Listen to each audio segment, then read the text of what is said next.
Hello guys, welcome back to the channel. It's time to talk about the Premier League preview for the weekend, starting with tonight's game, Bournemouth and Fulham.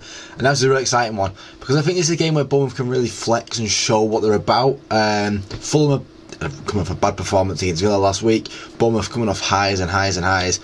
Should have probably beat Leeds last week, but a 2-2 draw. The goals are there. The goals are there for Bournemouth, and they can finally start to show it. And it's going to be an exciting game for Bournemouth, and I think Bournemouth can really flex. Obviously, Iraola has been heavily linked with the United job right now, which is still taken up by Amorim. We'll wait and see how we do on Saturday in Sunderland.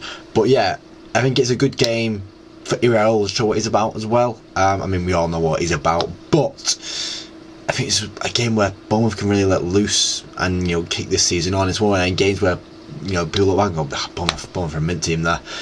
Leeds and Spurs though on the Saturday on the early kickoff at 12:30, and I think Spurs have been up and down this season. Spurs have been tossing and turning. They lost to Bournemouth, they drew to Wolves last week, but they're both home fixtures. They've been not as bad away, but I think this is where I think Leeds have that strong home mentality where back in at Ellen Road they put the fans on the pitch, they put it to you, and I think Leeds can escape this game with a draw, to be honest. And it's that turning point right now of these newly promoted clubs actually managed to stay up for a year, which would be good to see. I mean, I hope Leeds go down, but I think they'll get a draw there against Spurs and upset Spurs a bit more, and then it's just going to get the conversation going of like, was it all hyped up too early for Thomas Frank? Arsenal and West Ham, Nuno's second game, and I think Arsenal are going to wipe the absolute floor. No handbrake on for this game for Arteta. I think it's going to be goals. It's going to be goals. I think Gyökeres will get a couple. Eze will be getting involved. It'll be a good day out for a lot of them, and I think Arsenal fans will enjoy that game. I mean, West Ham have been poor in the big six games over the past couple of years anyway. They've been letting goals in left, right and centre, and I can see it happening again on Saturday. And in United Sunderland, and oh my god, I'm actually going to go insane. We should win this game. We are going to win this game, alright? But you just know that feelings at the back of the head going 2-1 Sunderland. I'll be done. We should win this game. Hopefully win this game. Some changes to the team. Hopefully new players. All these things I gotta hope and hope and hope. Hopefully Lemens plays instead of Bayinde. I think it's a game. It's a good game to introduce him in just before the international break. Get that game in him and then move on with our lives. Maybe even play Bruno further up the pitch. We'll wait and see what happens. But hopefully something does happen. Hopefully something does change. Wait and see. Obviously Casemiro will be back in the team as well, I imagine. It'll be Casemiro and Bruno in the midfield. It's going to be a long one. And hopefully Euro plays again, because why Euro wasn't playing the other day? I don't know. I don't know. Chelsea and Liverpool. We're going to talk about United too much. Chelsea and Liverpool, where, oh my lord, Liverpool have been on such a bad run right now. Chelsea have not been on the greatest run either, but they managed to win a game with 10 men the other day. I think they'll keep all 11 players on the pitch, and I think Chelsea can edge this one. I think Chelsea have the facilities to just get one over on Liverpool here, but also with it being a game between two of the big six, I reckon Liverpool will be a bit more edged on. Salah is always a bit more edged on against Chelsea. I'm going to say 2-2 for the game, but hopefully Chelsea do manage to somehow sneak a win out of it, and let's put a bit more gas into Liverpool's misery. That's what I want to see. That's what I'll enjoy to see. On Sunday, Sky Sports are throwing the kitchen sink at it. There's 5 games on TV. 4 of them are the 2 o'clock kickoffs. Obviously, Villa, Palace and Forest all have to be on that time slot, but then they've also got Wolves and Brighton, and Brentford and Man City as well playing on it. But we're going to start with Aston Villa and Burnley. And Aston Villa have been struggling for goals a lot this year. I think they finally found a bit of rhythm. They got a few goals last week, a few goals in midweek.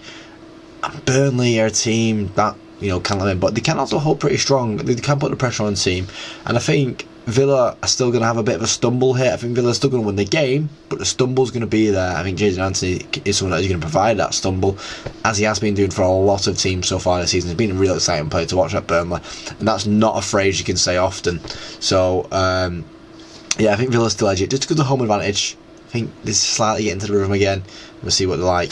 Everton and Crystal Palace, and I think this is another game where Crystal Palace will keep up that unbeaten streak in a draw. A lot of people might come at me for that one, but I think it will be a draw. What kind of draw? I don't know, will it be a goal draw, will it be a goalless draw? I think both teams had the capabilities to do either. I think it'd be a low scoring game. I'm going to eat my words on this one. I think it'd be a low scoring game, 1-1, something like that, maybe even a 0-0. Be a 1-1 seems about right. Palace away, travelling all the way up to the north after being in Kiev. Well, we don't want to be in Kiev. I'm going to be playing against Dynamo Kiev. I think they're playing Poland for them games. Yeah, I think that's. I think it's a draw. I think that's fair. The midweek tiredness coming up on them. A draw before the international break. They'll take it. Keep that 20-game unbeaten streak for Palace. That is big. That is massive. Newcastle and Forest. Once again, Forest and Newcastle both coming off midweek games. Newcastle was obviously on Wednesday compared to Forest's on Thursday, and I think Newcastle edge it. I think Newcastle are going to absolutely beat them. I mean, there's been a few upsets a couple of years ago where Forest managed to get results over Newcastle. Newcastle not letting this one go. Not letting that one go. With Walter Mart's been looking good. Been looking very good. And I think he's going to punish Forest for that. I think Chris Wood's still going to score. I think Chris Wood's still get a goal in there. Yeah.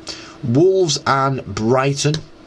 It's one of them where it's hard to take apart. I think Wolves have finally found a better rhythm now. I'm going to go like 3-2. I think it's been an exciting one. Wolves winning the game, first win of the season, just before the international break. Bit of confidence for them 2 weeks while the players go here, there and everywhere. And this gives Brighton's up and down. Brighton are always up and down, up and down, up and down, up and down, up and down, up and down. Let me get that proper rhythm going. On to Brentford and City. And I just want to check something a minute. Let me check this real quick. Because I want to make sure, how many goals is Haaland on? Because I know he was close to reaching that 100-goal mark at the start of the year. He's had a few goals so far this year. He's 7 goals off. He's not getting it in this game. I was just looking. I've seen how close he was. But I think he will take another step closer to getting that 100-goal mark. I think City are going to win the game. They've had times in the past where they have struggled against Brentford away, when Ivan Toney used to give them trouble. Igor Thiago seems like a player that can give the big teams trouble. He's already given United a bit of trouble. But we're not big. But I think Igor Thiago can give City a bit of trouble. Altogether, though, I do think City are going to win this game. I think they're going to do it comfortably. I think they've looked good enough. They're coming off an annoying fixture for them in midweek against Monaco, where they drew 2-2. And I think City are going to want to perform just for the fans, because they know how to do it. And yeah, that's the weekend spoken about. It's all the results spoken about. It's how I think what's going to happen in the weekend. And yeah, but that's going to be the end of the video now, guys. If you like the video, see if you like, go see more, subscribe. Thank you for watching, guys, and hopefully I do. See you next time. Cheers.